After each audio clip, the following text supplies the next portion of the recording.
Selamat malam Ibu Salam, Hilda.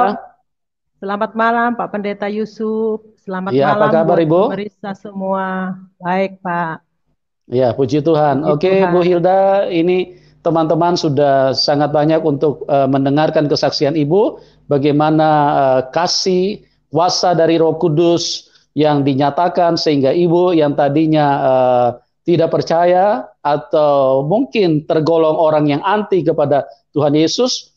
Nah, bagaimana kisah selengkapnya Ibu bisa bagikan kepada kita semua, dan saya sangat percaya itu akan sangat menjadi berkat bagi semua teman-teman yang ada di link ini. Oke, waktu dan tempat saya serahkan kepada Ibu Hilda. Silakan Ibu. Salam buat Pak Pendeta Yusuf dan buat pemirsa yang saya kasihi dalam nama Tuhan Yesus Kristus. Saya mau memperkenalkan diri saya. Saya ini berasal dari Situbondo dan kelahiran saya itu di Bondowoso, besar saya di Situbondo. Saya punya orang tua, saya masih keturunan Arab. Saya 8 bersaudara, saya anak pertama. Di situ saya dibesarkan, dididik secara Muslim yang fanatik, yang tidak boleh meninggalkan sholat. Bahkan orang tua saya ini, abi saya mempunyai 2 istri. Yang umi saya ini istri kedua. Di situ orang tua saya melihat umi ini. Saya mulai dari kecil saya melihat seringkali mereka menangis karena kadang-kadang dibanding-bandingkan. Orang tua saya sangat keras. Dia mendidik saya dan anak-anaknya itu tidak boleh sampai meninggalkan sholat. Itu marah sekali. Subuh pun kami digedor harus sholat. Saya punya rumah itu berhadapan dengan sebuah gereja. Waktu saya masih kecil. Saya berhadapan dengan sebuah gereja, saya punya rumah, terus ada jalan raya, di sebelahnya itu gereja. Di situ mereka itu kadang menyanyi, kadang tepuk tangan, kadang menangis. Saya juga penasaran, karena saya masih kecil waktu itu. Kalau tidak salah saya kelas 3 SD. Saya sembunyi-sembunyi, saya nyebrang ke gereja tersebut. Saya mendengarkan itu orang menyanyi itu saya senang sekali sampai itu saya berdiri sampai orang pulang. Pulang gereja saya juga ikut menyeberang pulang secara sembunyi-sembunyi. Suatu ketika ada yang lapor karena di situ tuh kalau orang pulang gereja itu tukang-tukang becak banyak. Dia laporkan kalau anaknya itu seringkali dia menonton orang lagi beribadah di gereja. Disitulah puncak kemarahan orang tua saya. Orang tua saya itu bilang, kamu ini Yahudi, kamu mau nonton-nonton orang gereja kamu mau jadi kafir. Saya dipukul waktu itu. Untuk saya tidak lagi pergi ke gereja tersebut. Tapi kok saya makin penasaran. Nah, saya anggap saja saya ini masih anak-anak itu, walaupun dipukul, saya ingin ke sana seperti hari Minggu itu seperti ada orang yang ayo ke sana nonton. Saya penasaran dengan waktu itu saya masih ingat, masih kecil, saya sudah saking setiap minggu saya berdiri di gereja situ, saya lagu itu saya ingat, sampai saya nyanyikan ke rumah. Lagunya itu yang berbunyi, puji Tuhan, haleluya, puji Tuhan, haleluya.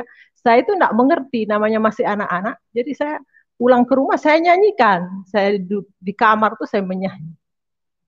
Didengarlah dengan orang tua saya sama Umi. Umi marah sekali sampai menangis-menangis. Kamu itu kenapa? Kok harus meniru orang kafir? Itu kan lagunya orang kafir kamu nyanyikan. Tapi saya kalau menyanyi itu saya bahagia sekali. Saya sembunyi-sembunyi saya menyanyi. Nah, pada suatu ketika saya ini menemukan saya pergi lagi. Padahal saya dipukul itu bukan dipukul main-main dengan orang tua ini. Sampai pakai sendal saya dihajar. waktu itu masih kecil. Tapi saya mau pergi lagi. Keinginan saya mau pergi ke gereja itu saya kuat sekali. Saya harus pergi nih, sembunyi. Nyebrang lagi saya, nonton. Nonton orang ini di gereja. Di situ saya tiba-tiba menemukan orang pulang semua, saya dapat satu Alkitab. Alkitab itu kalau nggak salah perjanjian baru, kecil. Saya bawalah ke rumah. Namanya saya masih anak-anak, walaupun mungkin waktu zaman dulu itu kelas 3 SD, baca juga mungkin terpatah-patah, tapi saya berusaha saya baca. Yang saya ingat tuh, di Abraham memperanakkan. Saya ketawa sendiri, saya bilang apa ini ya, kok memperanakkan. Saya nggak puas, saya tanyalah ke teman saya. Karena saya tanya ke teman saya, ini apa? Saya dapat Alkitab ini. Wah, teman saya, teman mengaji saya itu marah sekali. Kenapa kamu mau pegang itu Alkitabnya orang Kristen? Buang. Nah, lama kelamaan saya ini apa? Sembunyi di bawah bantal. Saya tidak buang Alkitab itu, saya tidak membuang Alkitab. Saya tetap sembunyi di bawah bantal. Saya baca lagi, baca lagi. Ketahuan adik saya yang nomor 2, dilaporin saya kalau saya itu. Jadi di dalam rumah itu tidak boleh ada Alkitab seperti bagaimana ya. Kalau ada itu, marah sekali seperti satu bencana itu Alkitab itu. Saya dimarahin, disuruh buang. Kalau nggak mau buang, suruh bakar. Jadi saya ini tidak mau saya buang, saya tidak mau membakar. Tapi saya ada teman saya satu, tetangga saya kan Cina semua di situ, buka toko. Jadi saya tanya, ada Cina, saya tanyakan sama dia, kamu orang Kristen? Enggak, saya ini Buddha. Oh, terus kamu punya saudara Kristen? Ada. Ini saya mau kasihkan Alkitab, bisakah kasihkan saudara kamu? Saya tidak mau membuang itu, jadi saya kasihkan di teman saya punya saudara. Mereka dengan senang hati mereka nerima itu Alkitab. Karena saya dulu dididik itu mulai dari kecil itu ya, pulang sekolah SD, saya masih ikut sekolah madrasah siang-siangnya. Dari madrasah malamnya saya mengaji. Pokoknya dididik orang tua saya itu, saya tidak ada kesempatan kayak mau keluar rumah itu tidak ada kesempatan. Eh, Waktu itu orang tua saya sangat fanatik dan di daerah saya itu tahu sendiri orang-orang yang keturunan Arab tuh jarang mereka untuk mau keluar-keluar rumah. Jadi kita kalau keluar itu sembunyi-sembunyi. Jadi singkat cerita ini saya langsung setelah saya lulus SD, saya dimasukkan ke pesantren yang ada di daerah Probolinggo itu selama 2 tahun. Saya masuk pesantren, diberhentikan. Jadi di pesantren 2 tahun itu saya kalau bilang sekolah itu tidak sampai selesai gitu, nah dikeluarin sama orang tua saya karena dia berpikir kan anak-anaknya ini tidak ada yang sekolah tinggi. Kalau sekolah tinggi dia bilang apalagi perempuan itu di dapur, jadi tidak perlu sekolah tinggi-tinggi. Intinya dia itu bisa berusaha berjuang sampai sukses dengan bisnisnya, jadi tidak perlu sekolah. Jadi anak-anaknya dididik seperti itu, tidak sekolah tapi bisa sukses gitu.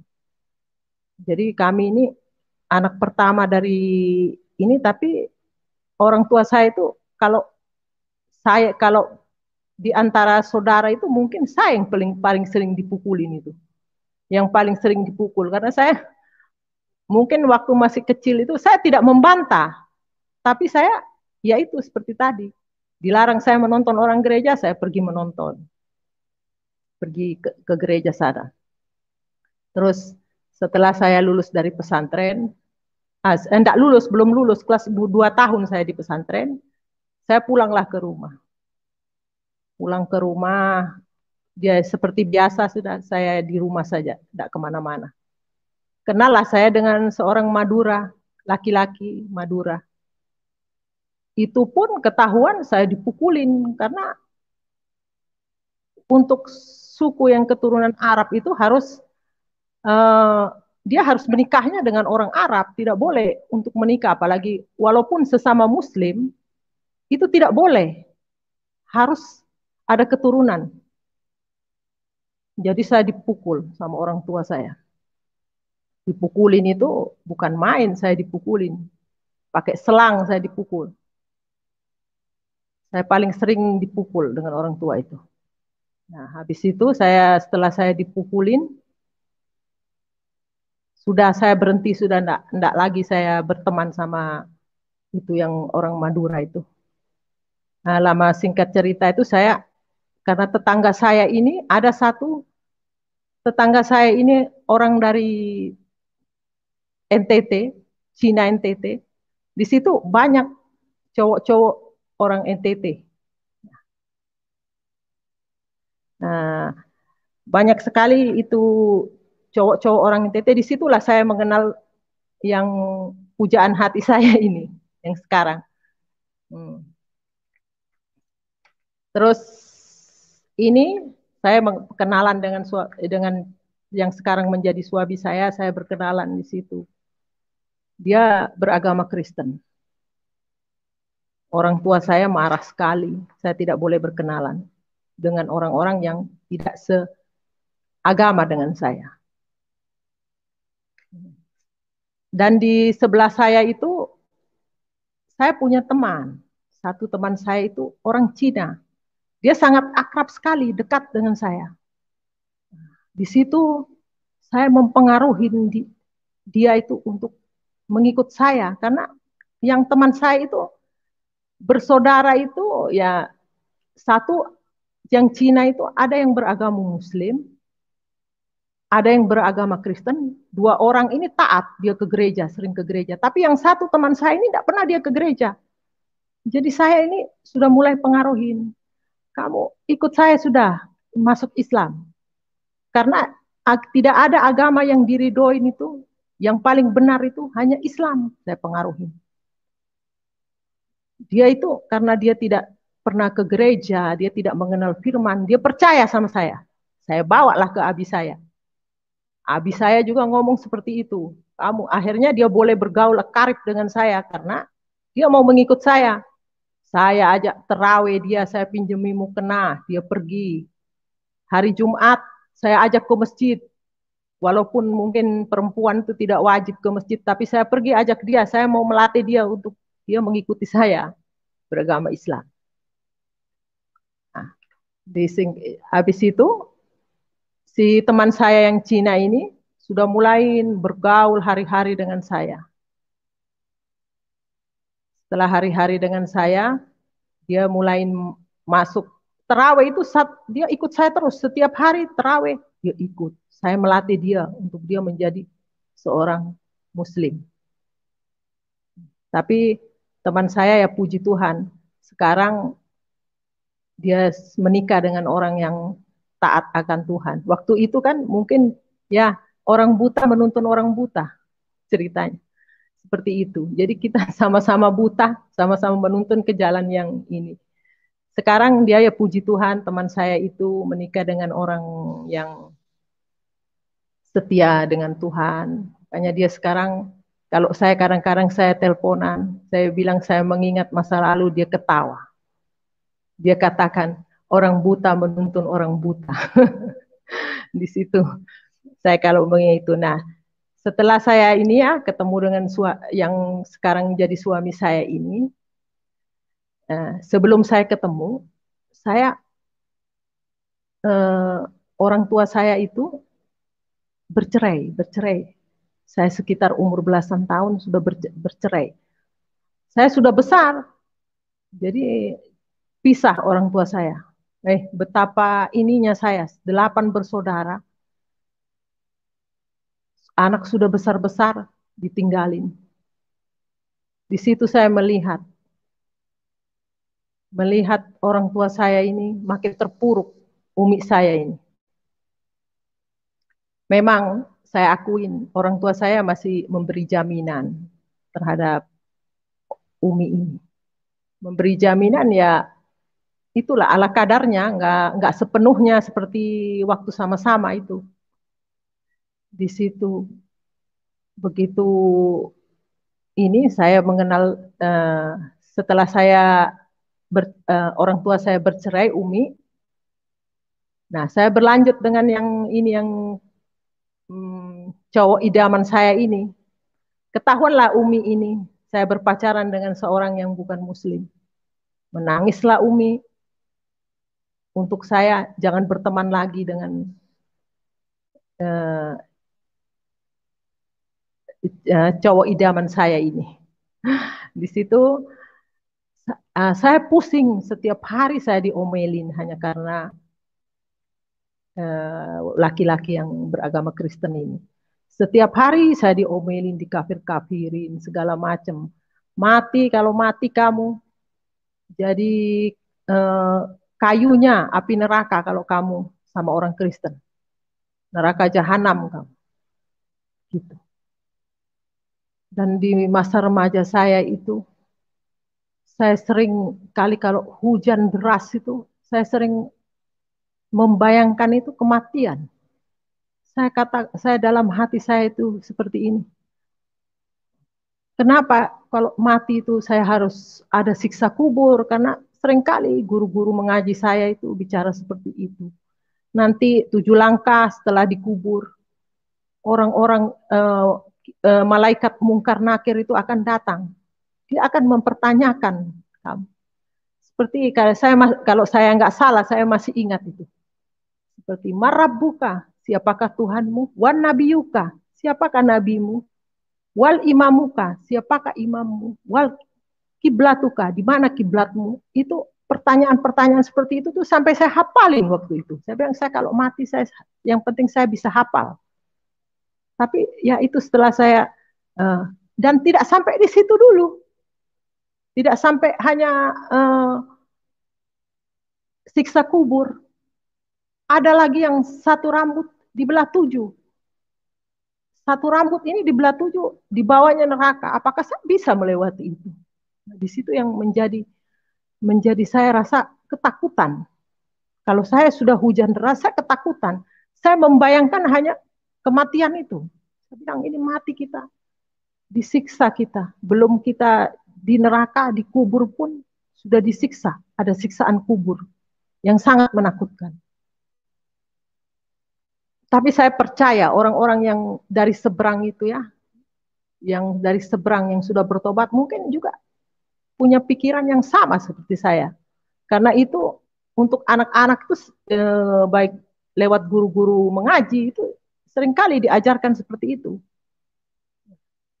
Disitulah saya berpacaran dengan yang sekarang menjadi suami saya ini. Orang tua saya mulai marah, mulai sering meledak-ledak, dia marah sampai menangis mengeluarkan air mata untuk saya memutuskan. Pas kebetulan nenek saya itu ada di Arab Saudi sana. Saya bilang saya mau berangkat aja ke orang tua saya bilang kamu lebih baik pergi ke Arab di sana, ke Arab Saudi. Daripada kamu di sini nanti kamu jadi sama orang kafir. Bilang seperti itu. Sudahlah, nenek saya yang ada di Arab itu dia tidak mau saya pergi ke sana, tapi orang tua saya ini selalu mendorong saya untuk saya pergi. Akhirnya saya mendaftar lah, saya pergi ke sana, ke Arab Saudi. Singkat cerita di sana saya sempat juga menjalani umroh 2 kali saya. Umroh setiap tahun, bulan puasa itu saya ke sana. Saya pergi ke Masjidil Haram. Saya mengelilingi Ka'bah 7 kali. Habis itu saya lari-lari kecil antara Safa dan Marwah itu sudah saya lakukan. Menggunting rambut di sana itu sudah saya lakukan. Saya mau menjadi Islam yang taat. Di situ saya berdoa. Saya memohon. Bahkan Hajar Aswad itu saya mencium itu Hajar Aswad. Saya berusaha walaupun itu ada polisi di situ yang jaga, saya berusaha untuk saya bisa mencium Hajar Aswad. Karena itu kalau Waktu saya dulu kalau sampai bisa mencium batu hitam itu adalah ya, keberuntungan. Tidak semua orang yang bisa mencium. Di situ, habis itu saya setelah 2 tahun saya pulang kembali ke Indonesia. Secara tidak disangka, tidak ada kabar berita sudah bertahun-tahun dengan cowok pujaan hati saya ini. Tiba-tiba saya kan eh, ya suami saya ini dia mantan petinju. Dia seringkali kalau tinju itu dia datang ke situ Bondo. Dia mau bertinju. Kebetulan waktu saya datang dari Arab kira-kira 2 minggu, saya nggak tahu dia kalau mau datang karena saya tahunya dia sudah di Jawa Barat, tidak ada lagi di tempat saya. Di situ saya diketemukan di rumahnya, kebetulan istri pelatihnya itu teman saya, akrab dengan saya. Saya pergi ke sana, tiba-tiba ada ini yang cowok ini, yang cowok idaman saya ini ada di situ. Disitulah saya bertemu kembali, menyambung kembali, cinta lama bersemi kembali di situ saya dengan cowok saya ini. Nah, habis setelah dia bertanding, dia kasih alamat sama saya, sudah sepakat sudah. Saya bawa saya akan lari karena tidak mungkin saya kalau kawin dengan orang Madura yang itu mau nikah aja, kalau saya berani menikah tidak boleh, tidak diizinkan, mau dilamar aja tidak diizinkan, harus sama-sama. Di situ saya langsung pergi, saya tinggalin kota Situbondo, saya tinggalin, saya cari alamat Jawa Barat. Disitulah saya mulai bersama-sama dengan suami saya itu, bersama-sama mengurus pernikahan. Suami saya suami saya itu bilang, yang calon suami saya ini bilang, kamu mau menikah apa? Terserah kamu. Karena dia bukan orang Kristen yang taat. Mau menikah Islam ya silahkan, mau nikah Kristen ya silahkan, tergantung dari kamu saja. Saya pikir, saya ini kalau menikah Islam, pasti sudah saya dicerai. Di tengah perjalanan pasti sudah dicerai. Itu karena melihat kondisi orang tua saya seperti itu, anak sudah besar-besar bisa dicerai, apalagi ini. Jadi saya seperti itu. Saya memilih, saya bilang karena teman saya pernah bercerita sama saya. Pernikahan Kristen itu tidak dapat diceraikan. Karena apa yang sudah Tuhan persatukan tidak dapat diceraikan oleh manusia. Jadi saya memilih, saya mau menikah secara Kristen saja. Disitulah saya menikah di Jawa Barat. Setelah saya menikah di Jawa Barat, orang tua dari suami saya sakit, sakit keras, disuruhlah pulang. Walaupun pulanglah saya ikut suami saya ke timur, di daerah timur sana. Nah, walaupun orang tua suami saya ke sana, orang tua ibu dari suami saya ini sudah meninggal. Jadi orang rame-rame. Mereka hanya menungguin saya dengan suami saya datang. Meninggal. Setelah itu, saya ini saya sering ikut ibadah. Tapi mulai itu hati saya ini kok gak ada damai sejahtera ya dalam hati saya. Sama aja kayaknya saya ini. Kayaknya biasa-biasa saja saya ikut ibadah ini. Tidak ada yang ibadah saya itu tidak ada yang bagaimana ya.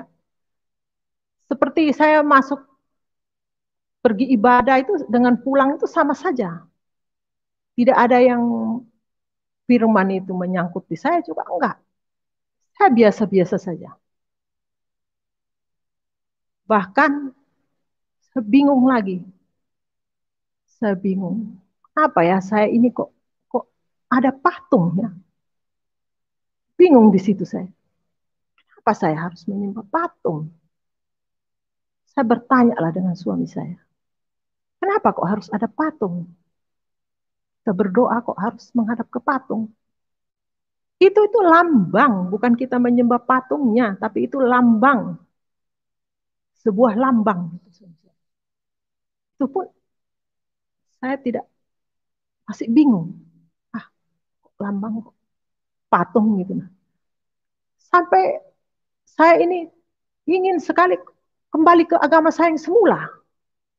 Ketika suami saya itu keluar rumah,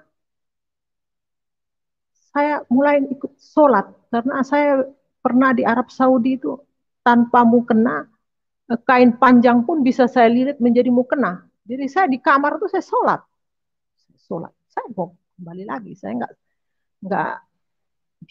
nggak ada damai sejahtera juga saya tidak ada, kayak macam biasa-biasa saja.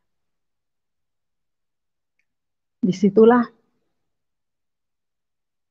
saya ini mulai malas sudah saya mau ikut beribadah, mulai ogah-ogahan sudah karena saya tidak yakin yang mengganjal hati saya itu sebuah patung. Di situ tiba-tiba setelah saya sembahyang, saya sholat, tiba-tiba ada orang yang mengetuk pintu. Seorang ibu. Ibu ini masuk. Kalau di daerah suami saya itu orang biasa katakan selamat siang, selamat pagi, itu tidak ada kata salam, tapi ibu itu mengatakan salam. Saya bingung. Salam. Saya bilang selamat siang karena saya tidak tahu itu salam apa. Saya persilahkan masuk. Waktu itu mertua saya tidak ada. Ipar saya pergi kerja, mertua saya kan lurah di sana. Jadi mereka pergi ke kantornya. Tidak ada. Sunyi, tidak ada. Tidak ada orang. Saya kan waktu itu saya tinggal dengan mertua saya. Satu rumah. Ibu itu berbicara, dia katakan sama saya. Dia berbicara tentang, dia katakan, di tempat sini ini banyak sekali orang yang membuat, katanya, rumah-rumah baru, gua-gua baru dengan tangan manusia, dia membuat patung dan mereka datang beribadah, menyembah. Banyak sekali kuasa kegelapan di sini. Loh, ibu ini kok, saya berpikir, kok ibu ini tahu perasaan saya ya? Saya itu, yang saya bingung itu tentang patung itu, tapi kok ibu ini tahu bahwa itu yang menjadi kayak kebingungan saya tentang patung itu. Disitulah saya mulai berbincang-bincang. Saya banyak bertanya dengan ibu itu tentang patung aja yang saya tanya. Nah, ibu itu mengatakan saya disuruh baca di Yesaya 44. Yesaya 44. Bacalah itu, Yesaya 44. Jadi kamu berpegang dengan Yesaya 44, dengan firman Tuhan. Di situ mereka uraikan bahwa jangan menyembah berhala, menyerupai apapun juga. Semua itu mereka baca. Setelah dibaca, mereka berdoa untuk saya. Dia bilang, yang saya ingat itu doanya, ilalang dengan gandum akan dipisahkan. Saya penasaran dengan ibu ini. Saya bertanya, ibu ini dari mana? Tempat tinggalnya di mana? Nah, ibu ini katakan, saya dari atas. Nah, karena posisi rumah mertua saya itu di bawah, di atas itu ada rumah lagi, ada rumah. Saya pikir ini karena di atas itu ada tetangga mertua saya itu seorang hamba Tuhan, ibu pendeta juga. Saya pikir ibu ini temannya yang dari Malang mungkin. Nah, saya dalam hati berpikiran begitu, dari atas ya pikir saya atas itu karena itu ada rumah di bawah, ada rumah di atas, tetangga itu di bagian atas. Jadi saya pikir ke sana. Saat ibu itu ada di dalam rumah mertua saya merasakan damai sukacita yang luar biasa. Saya tidak ingin ibu itu keluar dari rumah. Saya ajak, saya pokoknya saya senang sekali. Disitulah saya langsung ibu itu permisi. Setelah itu, setelah dia berbincang-bincang dengan saya, dia permisi. Terus saya mau tanya lagi sama ibu itu. Setelah dia keluar, dia katakan salam, dia berjabat tangan dengan saya, dia minta izin. Saya panggil lagi dari, maksud saya, siapa tahu ada nomor teleponnya, apa saya bisa menelpon nanti kalau ini. Karena saya rasa nyambung sekali saya berbicara itu. Nyambung sekali saya bertanya tentang apa saja dia jawab tentang ya terutama tentang keyakinan. Langsung seperti kilat. Seperti kilat itu kayak kilat sus katanya menghilang. Saya panggil sudah kayak tapi saya juga penasaran masih loh. Kok ibu itu kok menghilang? Naiklah saya ke atas ke tetangga saya. Saya tanya, ada seorang ibu ya, barusan nih ada orang ibu-ibu ini datang ke rumah. Dia dari sini kah? Nggak ada itu. Nggak ada, cuman ada kakak saya katanya. Saya makin penasaran. Apa ini? Saya tidak tahu, tetap saya penasaran dan saya sampai berbicara sama ipar saya. Ada seorang ibu datang ke sini, saya berbicara seperti yang saya bicara tadi. Yang saya bilang patung-patung itu saya bicarakan. Ada ipar saya ini marah. Kenapa ibu itu tidak ketemu saya ya? Kalau seandainya ketemu saya akan ngomong sama dia. Sembarang aja mereka ngomong. Seperti itu. Di situ saya melihat selama saya berada di timur. Minta maaf ya, bukan saya mau menjelekkan. Ini satu kesaksian. Kelakuan suami saya itu memang dia temperamen orangnya. Karena dia mantan petinju. Di situ dia selalu bikin onar. Orang tua yang jadi lurah, tapi dia yang setiap hari dia berkelahi dengan orang. Kelakuannya itu minum, habis minum pukul orang. Itu saya sudah sering saya melihat suami saya punya kelakuan. Bahkan bapaknya takut sama dia. Di situ bapaknya sendiri takut. Bapaknya sampai bagaimana ya kalau seumpamanya eh, orang tua yang jadi lurah, tapi dia yang seringkali ini ada orang lewat, dia tanya, ada KTP? Malam ini, habis mabok dia orang lewat ditanya, ada KTP? Padahal malam dia tanya orang itu, intinya cari gara-gara.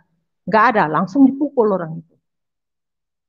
Sering sekali saya kalau dia mukulin orang, saya langsung ini apa, bawa orang itu ke rumah sakit. Karena orang itu sampai berdarah-darah. Seringkali dia dipukuli, mukul. Orang tanpa salah, kadang tanpa kenal, mukul. Akhirnya mertua saya ini kasihan sekali. Orang yang sangat sabar mertua saya itu. Dia biar dimarahi dengan suami saya, dia tidak pernah menjawab. Dia tahu karakter anaknya seperti itu. Di situ sakitlah mertua saya ini. Karena mungkin pikiran dia lurah, seringkali dipermalukan dengan cara anaknya seperti itu. Terus suami saya berpikir, bapak sudah sakit. Tiba-tiba ada orang itu dari transmigrasi. Dia sepertinya sukses di transmigrasi. Dia sementara saya bingung juga, saya dalam hati saya tidak mungkin tinggal di sini terus kalau suami saya ini terus kelakuannya seperti ini, sifat aslinya sudah keluar di daerahnya sendiri. Di situ akhirnya orang itu bercerita tentang transmigrasi, tertariklah suami saya untuk mau ikut.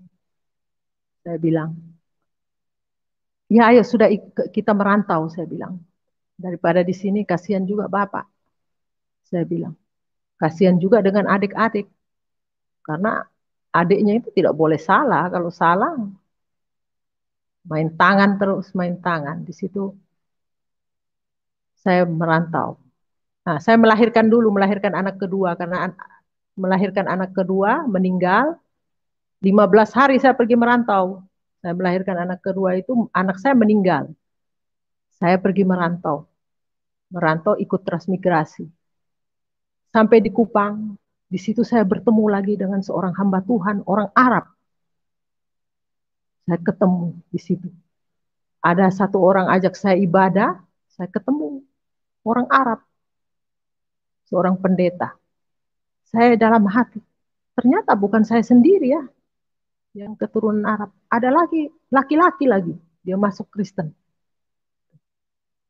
Waktu itu ibadahnya memang saya rasakan betul-betul luar biasa. Mereka punya khotbah juga luar biasa, sangat ini saya, sangat diberkati. Sementara saya nunggu untuk mau berangkat transmigrasi. Saya ikut transmigrasi. Setelah sampai saya di transmigrasi di satu pulau, bingung juga saya. Transmigrasi ini ternyata kayak dikasih lahan pekarangan, dikasih rumah.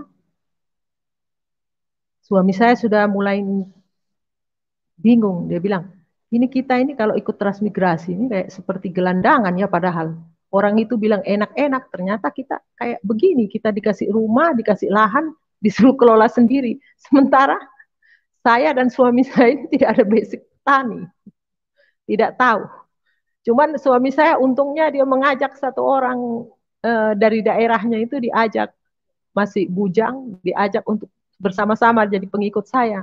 Nah disitulah mereka itu mulai tanam-tanam sudah untuk kehidupan selanjutnya ya, bertanam seperti mulai tanam singkong, pisang, labu, terus nenas-nenas, buah-buahan, pepaya di halaman rumah itu ya, puji Tuhan, daerahnya subur memang. Jadi apa yang ditanam itu berhasil. Disitulah. Baru jarak ke kota itu sangat jauh, jauh sekali, jauh. Kalau sekarang mungkin sudah enak karena ada sudah diaspal. Kalau dulu itu lumpur semua. Kalau pakai kalau hujan itu lengket sekali, sandal itu bisa putus kalau pakai sandal. Jadi kita itu merantau di situ, nah mulai sudah saya suami saya di situ ada sebuah gereja, suami saya pergi ke gereja. Dia bahkan pimpin juga di situ di satu gereja di tempat ibadah itu dia pimpin. Terus saya ini pergi ke saya bertemu dengan seorang Sulawesi. Saya tanya sama dia lagi, kamu ibadah di mana? Saya tanya sama dia. Saya ibadah di sini, dia bilang. Di tempat lain dia ibadahnya. Terus saya bilang, kamu ibadah itu ada patungnya ya? Enggak boleh ada patung, dibilang begitu. Karena sudah tertulis itu di Alkitab kan, dibilang gitu. Kamu coba main-main ke rumah saya. Saya main-main karena dia bilang enggak ada patungnya, coba ke rumahnya dia. Disitulah dia keluarkan Alkitab juga tentang Yesaya itu 44. Loh, sama. Yesaya 44. Habis itu saya dikenalkanlah dengan seorang hamba Tuhan. Hamba Tuhan itu ini saya sebut namanya Pak Heri Raranta, orang Manado. Disitulah saya mulai bertanya tentang ketuhanan ini. Saya mulai bertanya tentang Tuhan Yesus itu. Saya makin penasaran, saya haus, saya terus setiap hari. Saya nggak kenal siang, nggak kenal malam, saya pergi. Sampai suatu ketika saya diketahui dengan suami saya. Suami saya marah sekali. Awas ya Pak Pendeta itu, saya datengin. Kalau perlu saya bunuh dia. Mempengaruhi orang untuk mau masuk ke gerejanya. Saya katakan, saya tidak pernah dipengaruhi, saya sendiri yang datang. Saya bilang begitu. Tapi tetap dia menyalahkan pendeta itu. Bikin malu kamu. Saya sudah di gereja sini, kamu ke sana. Terus waktu itu saya karena sudah belajar banyak dengan hamba Tuhan ini, saya katakan dengan suami saya, kita cari keselamatan masing-masing. Karena keselamatan ini kita cari masing-masing. Kalau menurut kamu, kamu bisa selamat, kamu bertumbuh di situ, saya tidak pernah memaksa kamu. Saya juga jangan kamu paksa. Saya akan mencari keselamatan saya sendiri. Akhirnya, karena saya terus-menerus jawab seperti itu, dia diam sudah. Gereja ya masing-masing gereja. Lah masing-masing gereja kami jalani. Terus saya sudah mulai bisa berbicara firman sudah dengan suami saya. Suami saya itu walaupun dia beragama dari kecil, dia tidak tahu firman, tidak mengerti. Di situ apa yang saya dapat dari pendeta saya bicarakan. Cuman dia bilang, kan di situ ada ibadah keluarga. Jangan coba-coba adakan ibadah di sini. Saya nanti dilihat orang, saya malu karena saya bukan gereja di situ. Saya malu. Tidak mau dia ibadah. Saya ini biarkan dulu. Karena saya rindu rumah saya itu mau ditempatin untuk beribadah. Saya mulai rindu, mulai penasaran dengan Tuhan ini. Mulai bagaimana ya kalau kasih mula-mula itu. Mungkin saudara juga rasakan seperti saya yang rasakan. Di situ saya ngomong lagi dengan suami saya. Ini nanti ibadah di sini ya. Dia menolak lagi. Saya bilang, kalau kamu menolak Tuhan, kamu juga akan ditolak. Orang datang ke sini nih, Tuhan ini datang ke sini untuk beribadah, bukan untuk mau bikin macam-macam, saya bilang. Akhirnya dia pikir mungkin benar. Dia izinkan sudah. Ya sudah, kamu beribadah. Tapi saya tidak ada ya, saya tidak mau ikut-ikut ibadah. Ya terserah, yang penting diizinkan untuk ibadah di rumah. Di situ saya beribadah dan dia juga ikut ibadah. Dia tidak, yang seperti dia bilang dia tidak mau ikut, tapi dia ikut. Mungkin dalam hatinya juga penasaran dia. Disitulah firman Tuhan kena di suami saya. Dia merasakan jamahan kuasa Tuhan. Mulailah dia. Minggu depannya dia mulai ikut ibadah sudah di situ. Ikut ibadah bersama-sama.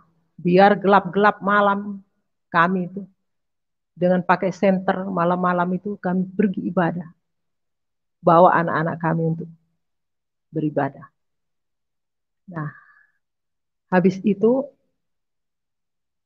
keadaan ekonomi waktu di transmigrasi itu sangat sulit.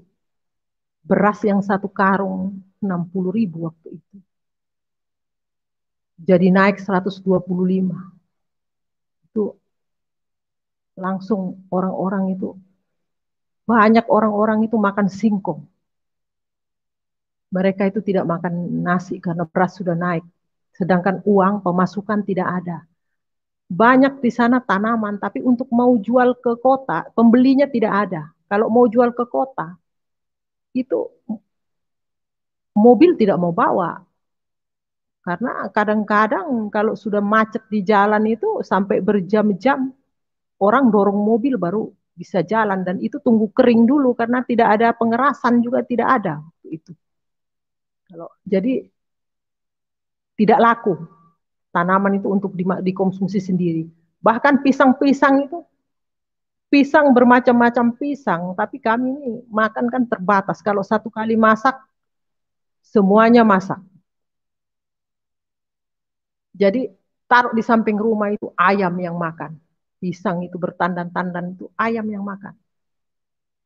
Bahkan itu nangka itu sampai masak-masak jatuhan itu tidak ada yang makan karena semua orang ada di rumahnya itu. Kita mau kasih siapa semua ada.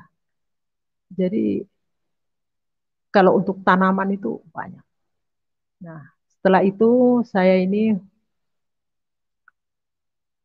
mulai suami saya ini dia harus bekerja karena anaknya kecil-kecil ya, anaknya kecil-kecil di sana tidak ada pendapatan uang. Dia mulai mau pergi ke kota. Bahkan dia menjual motornya karena dia dari daerahnya itu bawa motor, dia jual untuk mengurusi SIM. Dia jual untuk mengurusi SIM. Setelah dia jual itu motor itu ke pendeta saya, jadi motornya masih bisa dipakai untuk ke sana kemari, masih bisa dipinjam karena bukan orang lain yang beli. Jadi disitulah mengurusi SIM. Setelah dia mengambil itu, setelah beberapa minggu kemudian SIM itu sudah bisa diambil, dia ambil, dia taruh di dompet, SIM itu jatuh dengan dompetnya. Dicari sudah tidak ketemu. Terus saya tanya, apakah ada orang lewat waktu kamu naik motor? Ada, tapi siapa yang lewat itu saya nggak tahu. Pokoknya saya jalan, ada orang lewat dengan anak kecil katanya. 2 orang. Tapi dia tidak tahu itu siapa orangnya. Saya bilang, sudahlah kita berdoa. Saya bilang begitu. Percaya bahwa dompet itu akan kembali lagi ke kita. Saya bilang begitu. Saya berdoa, malam saya bermimpi. Bermimpi jelas sekali orang itu yang saya tahu nama orang itu karena sama-sama orang Tran. Dia mengambil dompet itu, uangnya diambil, habis uangnya diambil, dompetnya dibuang ke semak-semak di hutan. Terus waktu pertama waktu itu saya suruh suami saya lah hari pulang gereja, saya bilang kamu pergi ke orang ini. Karena penglihatan saya lewat mimpi orang ini yang dapat. Begitu sampai ke rumahnya, ditanya dengan suami saya, dia langsung mengaku. Dia bilang, saya tahu itu tempatnya Pak. Tapi itu dia tidak mengaku kalau dia yang ngambil ya. Dia bilang, karena ada uangnya, uangnya diambil memang. Saya lihat di dalam mimpi itu uangnya ambil, dompetnya dibuang. Cuman orang itu berbohong, bilang orang lain yang dapat, dan saya tahu tempatnya orang itu yang buang. Tapi dalam mimpi itu orang itu yang mengambil. Cuman karena dia tidak mengaku karena uangnya sudah diambil. Suami saya bilang, tidak apa-apa Pak, yang penting dompet saya kembali. Nanti saya kasih Bapak uang juga, asal Bapak ambil dengan saya antar dengan motor. Dia ngambil dompet itu, ya seperti di dalam penglihatan saya lewat mimpi itu, terbuka dompetnya di semak-semak. Memang sampai basah kena hujan itu. Akhirnya, puji Tuhan, SIM itu kembali. SIM itu kembali, suami saya merantaulah ke kota. Dia mencari sebuah pekerjaan. Karena di daerah transmigrasi itu kalau untuk uang itu sangat susah, tidak ada orang yang untuk tidak ada pekerjaan lain ya di sana ya, cuman bertani dan eh, dari hasil pertanian itu tidak bisa dijual. Disitulah saya melihat mukjizat-mukjizat terjadi terhadap diri saya setelah suami saya pergi ke satu tempat untuk mencari pekerjaan. Saya rajin berdoa. Tengah malam saya bangun, saya berdoa, saya bergumul sama Tuhan. Saya bergumul. Tetangga saya itu besoknya selalu bilang begini, Ibu, Ibu tadi malam pakai genset ya? Padahal saya di sana itu pakai lampu minyak tanah. Bahkan kalau tidur itu ditaruhnya satu aja di tengah-tengah supaya cahayanya itu ini. Enggak, kenapa Pak? Oh tadi malam terang sekali katanya, terang sekali rumah Ibu. Katakan seperti itu. Ini kesaksian menurut tetangga-tetangga saya di sana. Setelah saya waktu suami saya pergi itu beras itu hanya 5 kilo. Tidak ada lebih dari 5 kilo, 5 kilo. Saya taruh di satu tong. Setiap hari saya mengambil beras itu. Setelah beberapa minggu saya lihat beras ini kok tetap segini. Padahal saya ambil-ambil terus. Setiap hari saya makan dengan kenyang. Bahkan ayam-ayam, saya banyak ayam waktu itu. Saya hambur kasih ayam, saya kasih ayam makan itu ya. Saya kasih makan ayam. Ada orang yang melihat saya kasih makan ayam dengan beras karena waktu itu kebanyakan orang di transmigrasi itu makan singkong, pisang. Jadi kamu kok bisa buang-buang beras? Katanya. Sementara ini kita lagi susah. Kamu buang-buang ini beras, kasih ayam. Kamu makan ya? Saya makan saya bilang saya mau masak, saya makan ya sewajarnya sampai kenyang. Bahkan sisa-sisa nasi itu saya kasihkan ayam. Bahkan orang itu saya ajak makan juga, ajak makan. Beberapa hari kemudian 2 hari kemudian orang itu datang minta beras sama saya. Saya kasih. Saya kasih ya kira-kira 4 mok gitu. 4 kaleng-kaleng susu cair itu saya kasih 4 kaleng. Saya mau bikin bubur, anak saya kasihan katanya. Dia tidak makan ini nasi katanya. Tidak makan bubur.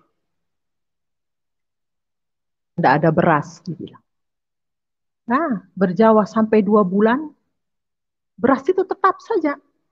Suami saya kan belum dapat kerja.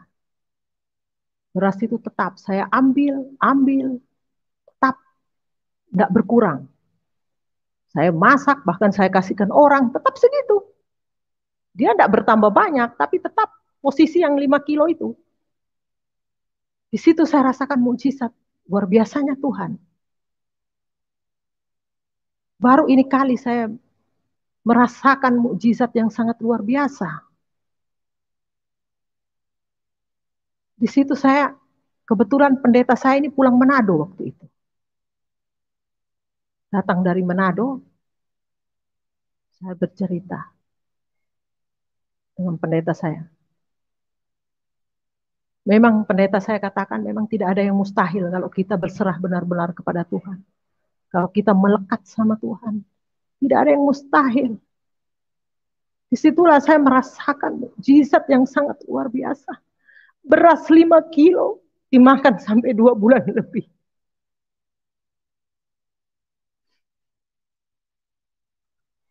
Bukan hanya itu, anak saya yang pertama itu, siang-siang saya pergi ke pendeta karena saya penasaran tentang Tuhan ini. Saya selalu bertanya tentang Tuhan. Pendeta saya. Kalau secara manusia mungkin pendeta saya itu, kalau secara manusia pasti bosan. Nggak siang, nggak malam, nggak pagi saya datangin hanya bertanya tentang ketuhanan Yesus. Di situ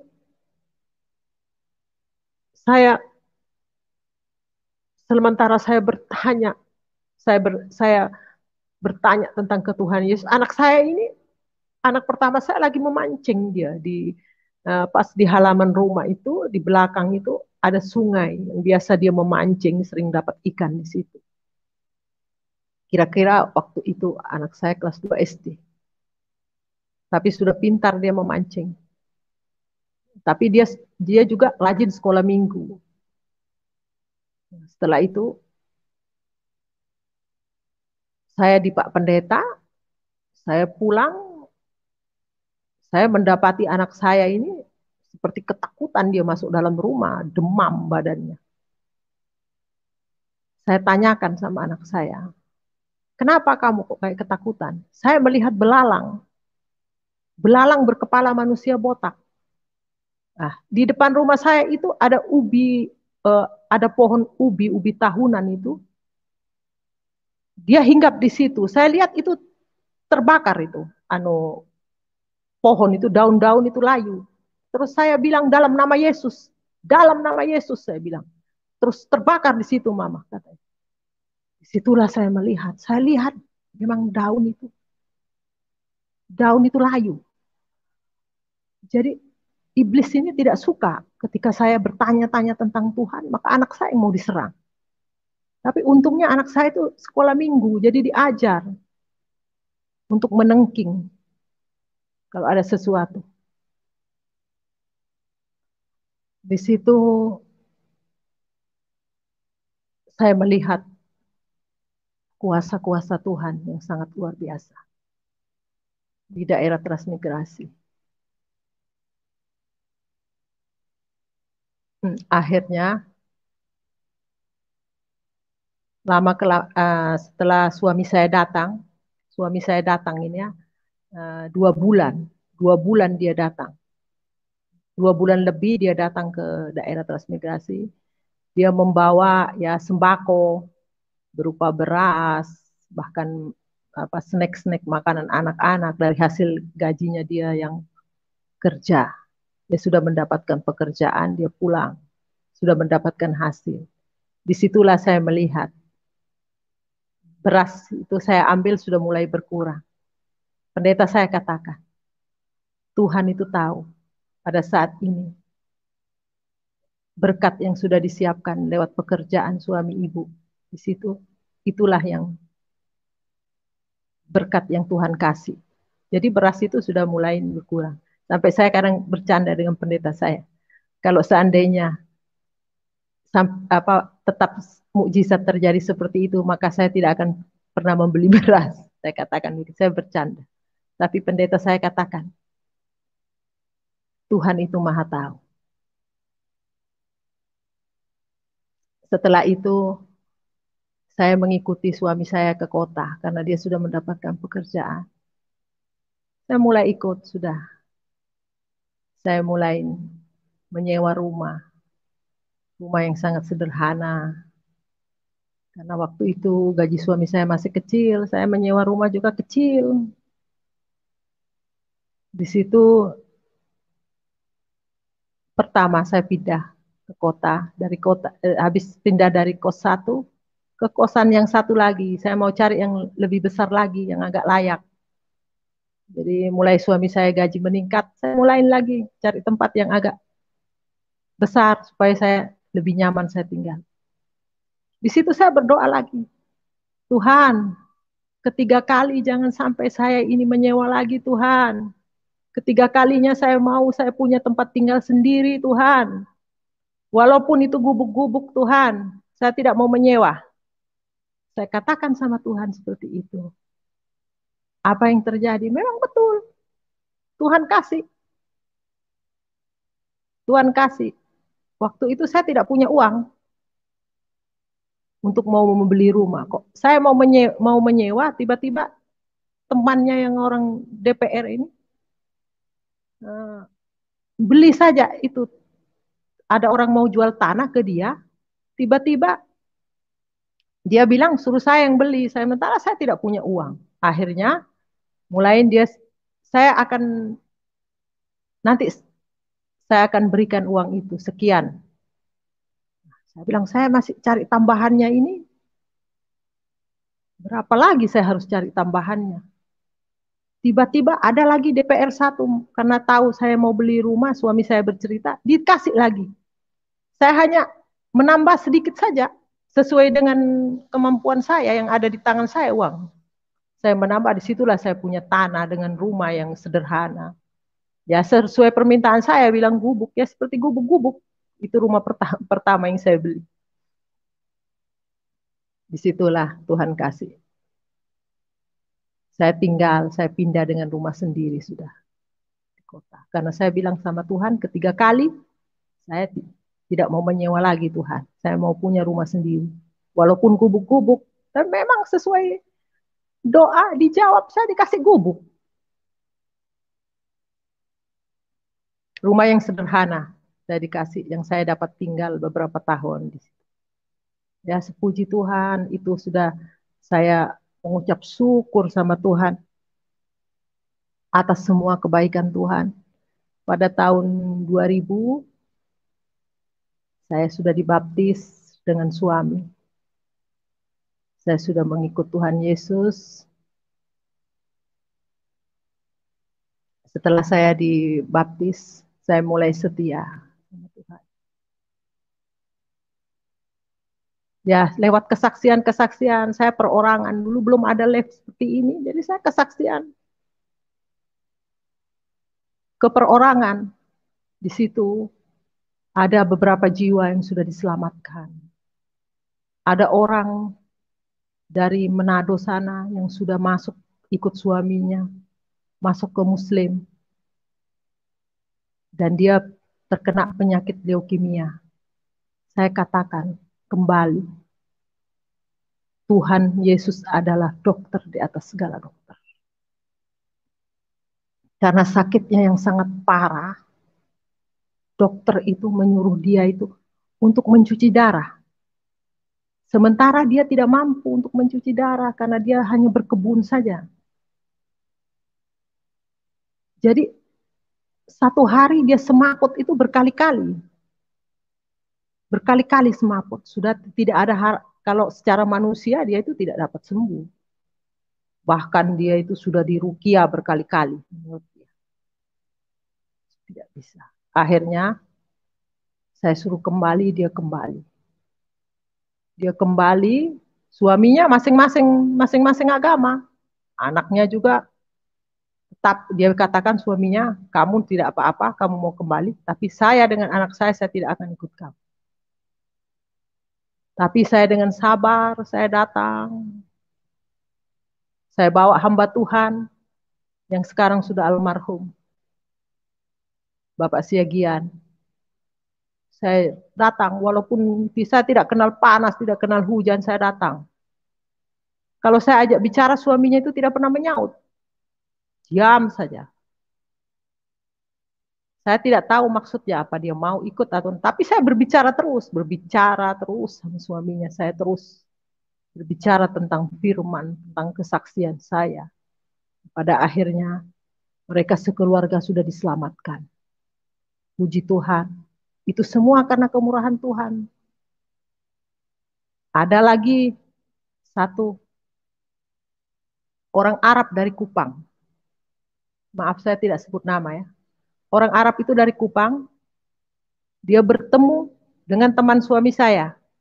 Teman suami saya itu bercerita. Ada katanya orang kakak itu dia panggil suami saya kakak. Ada kakak di sana punya istri itu orang Arab. Tapi dia Kristen. Dia datang ke saya. Dia datang. Oh mari saya datang. Enggak bisa. Dia harus kembali. Harus kembali dia ke Islam. Kenapa dia mau masuk Kristen? Tidak ada orang Arab mau masuk Kristen. Karena dia nggak tahu. Kalau orang Arab sekarang sudah banyak masuk Kristen. Yang saya ketemu hamba-hamba Tuhan itu banyak sekali. Laki-laki, perempuan. Saya mengenal mereka. Cuman mereka mungkin belum atau tidak berani untuk bersaksi. Saya tidak mengerti. Tetap kita berdoa biar dia mau bersaksi di live-nya Pak Yusuf. Nah, di situ datang ke rumah. Dia itu berbicara sama saya supaya saya mau kembali. Saya juga berbicara tentang firman Tuhan sama dia. Saya menceritakan semua kesaksian saya, apa. Semua yang saya tahu itu saya saksikan sama dia. Nah, pada akhirnya dia mengikut Yesus. Bahkan istrinya pun dia mengikut Yesus. Sudah diselamatkan. Ya, puji Tuhan. Saya percaya kuasa Tuhan itu memang dahsyat. Kuasa Tuhan itu luar biasa. Tidak ada yang tidak mungkin bagi Tuhan. Apalagi saya melihat di live Pak Yusuf ini. Orang-orang Aceh yang begitu fanatiknya. Sudah banyak sekali yang menerima Yesus. Itu bukan secara kebetulan. Memang dia dijamah oleh Tuhan. Tuhan sendiri mengatakan, bukan kamu yang memilih aku, tapi aku yang memilih kamu. Itu memang benar. Bahkan di gereja saya yang sekarang saya sedang bergereja. Di situ banyak orang-orang yang dari seberang. Yang sudah menerima Tuhan Yesus sebagai Tuhan. Dan mudah-mudahan kita berdoa biar mereka mau menyaksikan seperti yang saya live sekarang ini. Biarlah boleh membagi berkat dan banyak jiwa-jiwa yang diselamatkan. Saya percaya lewat kesaksian ini, lewat live Pak Yusuf Manubulu, banyak jiwa-jiwa yang diselamatkan. Jangan takut saudara untuk mengenal Tuhan Yesus. Dia adalah Tuhan. Dialah ada jalan keselamatan untuk menuju kepada surga yang kekal.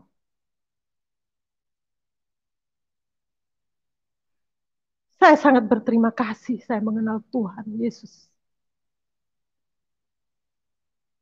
Saya merasakan perubahan di dalam diri saya. Dulunya saya akan tinggal di daerah Situbondo itu Madura yang sangat kasar. Saya pun dulu saya kasar, saya garang, saya berani sama orang. Saya tidak pernah takut orang. Tapi begitu saya mengenal Tuhan Yesus, Tuhan sudah ubahkan saya menjadi pribadi yang takut akan Tuhan. Saya tidak, hati saya merasakan damai, sukacita yang luar biasa. Dan saya tidak bisa kasar dengan orang, saudara. Saya tidak bisa. Saya banyak mengalah, saudara. Itu bukan karena saya. Itu semua karena Tuhan. Kuasa Roh Kudus yang memampukan saya untuk yang bisa merubah karakter saya hanya Tuhan, saudara. Kalau secara manusia tidak mungkin. Saya tinggal di daerah Madura yang kesehariannya saya berbahasa Madura yang begitu kasar dan tidak pernah mau mengalah. Ditambah lagi dengan suami yang orang timur yang karakternya juga kasar, saudara.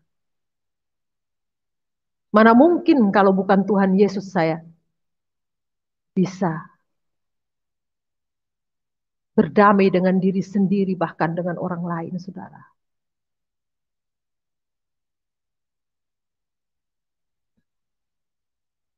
Nah, ini yang tadi terlewatkan, saudara.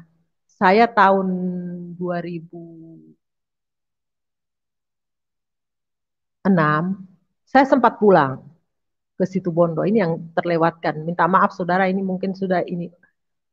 Saya pulang ke Situbondo. Awalnya saya di daerah transmigrasi itu saya bersurat karena saya masih ingat alamat saya bersurat dengan orang tua saya. Rupanya dibalas, saudara, surat saya. Setelah 8 tahun kemudian, saya meninggalkan orang tua, dibalas surat saya yang isinya foto adik-adik saya. Itu.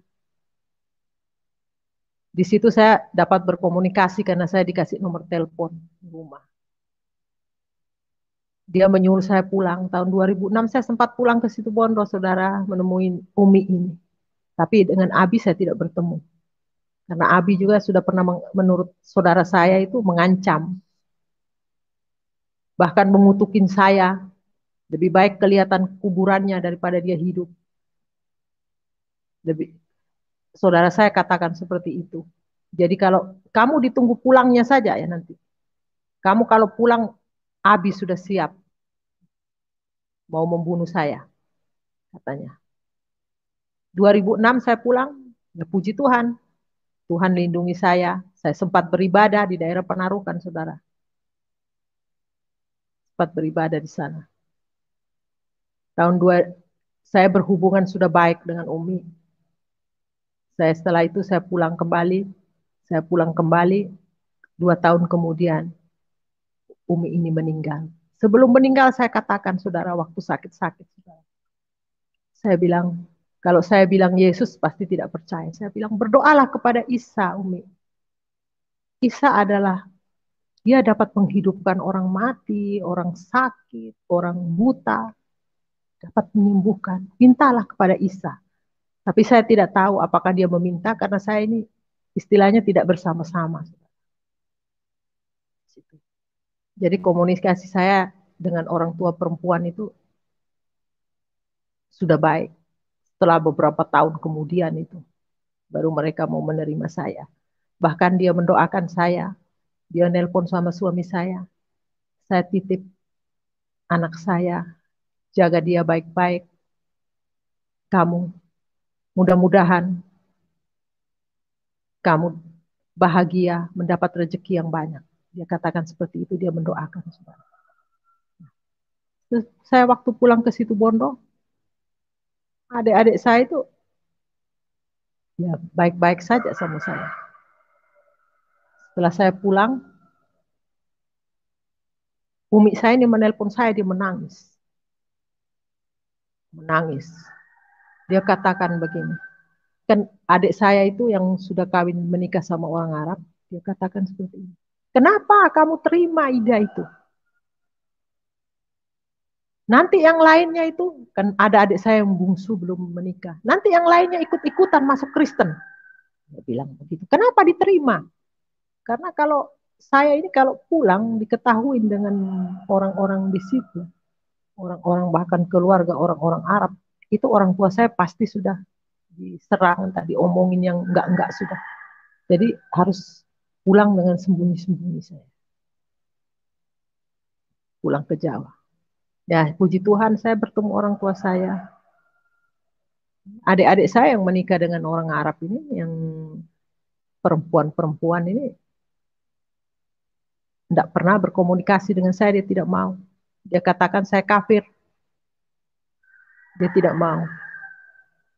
Waktu saya datang dia baik-baik, tapi begitu saya pulang, orang tua saya perempuan itu yang diserang, kasihan sampai menangis.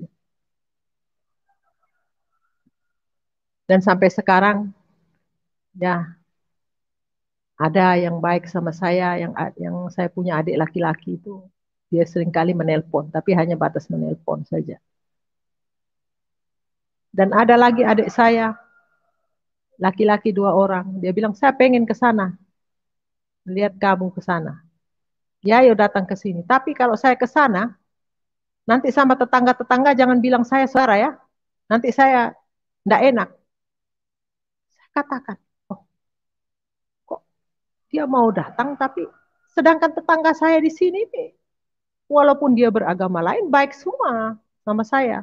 Tidak ada masalah, kok dia malah yang kayak seperti gengsi mempunyai saudara yang Kristen. Seperti itu, saudara. Di situ saudara ya, saya kesaksian saya, mari saya saudara, saya berterima kasih. Semoga kesaksian ini boleh menjadi berkat saudara. Dan banyak jiwa-jiwa yang diselamatkan. Saudara. Jangan takut saudara. Jangan takut untuk bersaksi. Mari saudara. Para murtadin-murtadin bersaksi. Karena lewat kesaksian ini banyak jiwa-jiwa yang akan diselamatkan saudara. Jangan pernah takut, saudara. Inilah kesaksian saya. Terima kasih, Pak Pendeta. Iya, puji Tuhan. Haleluya, luar biasa sekali. Bagaimana kuasa Tuhan yang sudah mengubahkan seseorang Ibu Hilda. Dan bukan hanya diubahkan imannya, tetapi mengalami kasih Tuhan yang sempurna, mengalami mujizat-mujizat yang supranatural, dan itu adalah pembuktian bahwa kepercayaan yang dimiliki seorang Ibu Hilda adalah kepercayaan yang benar, bukan kepercayaan yang sia-sia. Karena Tuhan Yesus adalah pribadi yang bisa membuktikan dirinya sebagai pribadi yang dapat dipercaya. Jikalau kita menguji emas yang murni, maka Tuhan Yesus jauh lebih teruji daripada semua apa yang kita anggap murni di dalam kehidupan ini. Kenapa? Karena memang dialah Tuhan yang benar, dialah Tuhan yang berasal dari apa yang menjadi kebutuhan semua kehidupan manusia. Bagi yang ingin mendukung pelayanan kami, di bawah layar deskripsi kami sudah cantumkan nomor rekening.